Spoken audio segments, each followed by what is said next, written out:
নিম্নচাপের জের বুধবার পর্যন্ত বৃষ্টিতে ভিজবে বাংলা। কোথাও কোথাও অতি ভারী বৃষ্টির সতর্কতাও রয়েছে। মঙ্গলবার পর্যন্ত মৎস্যজীবীদের সমুদ্রে যেতে নিষেধ করা হয়েছে।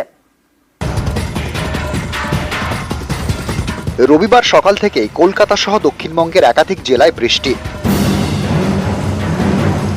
আলিপুর আবহাওয়া দপ্তর জানিয়েছে আগামী ৩-৪ দিন বৃষ্টি হবে গোটা রাজ্যেই। বঙ্গোপসাগরে তৈরি নিম্নচাপ দক্ষিণ বাংলাদেশে অবস্থান করছে। সোমবারের মধ্যে বাংলাদেশ ও গাঙ্গেয় পশ্চিমবঙ্গের উপকূলে এই নিম্নচাপ আরও শক্তিশালী হওয়ার সম্ভাবনা। পরে তা আরও শক্তিশালী হয়ে পশ্চিম ও উত্তর পশ্চিম দিকে এগোনোর কথা। এর জেরে বুধবার পর্যন্ত ভিজবে বাংলা। উত্তর ও দক্ষিণ দুই বঙ্গে বৃষ্টি।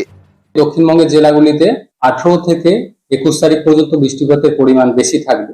বিশেষ করে কলকাতা, উত্তর দক্ষিণ 24 পরগনা, হাওড়া, হুগলি, নদিয়া, পূর্ব বর্ধমান এই সাইডটা, এই জেলাগুলোয় বৃষ্টিপাতের পরিমাণ বেশি থাকবে।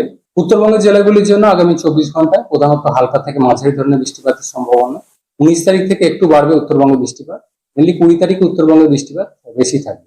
21 তারিখে মালদা এবং উত্তরবঙ্গের উত্তরের কয়েকটা জেলা যেমন জলপাইগুড়ি, কালিম্পং, আলিপুরদুয়ার এই জেলাগুলো দু এক জায়গায় ভারী বৃষ্টির সম্ভাবনা। নিম্নচাপের জেরে সমুদ্র উত্তাল হওয়ারও সম্ভাবনা। মঙ্গলবার পর্যন্ত মৎস্যজীবীদের সমুদ্রে যেতে নিষেধ করা হয়েছে। এই পরিস্থিতিতে ট্রলার নিয়ে মৎস্যজীবীরা ইতিমধ্যেই ফিরতে শুরু করেছেন। মৎস্যজীবীদের দাবি, একে ঠিকমতো ইলিশের দেখা নেই, তার মধ্যে ফিরে আসতে হওয়ায় ক্ষতির সম্ভাবনা বাড়ছে। এই যে সিজন শুরু হয়েছে অবধি আমাদের যেটুকু ফিশিং করার ডেট পাওয়া গিয়েছে সেটা খুবই সামান্য, এবং এরকম মাঝে মাঝে ওয়েদার খারাপের দরুন আমাদের ফিশিং ভীষণভাবে ব্যাহত হয়েছে। নিউজ 18 বাংলা।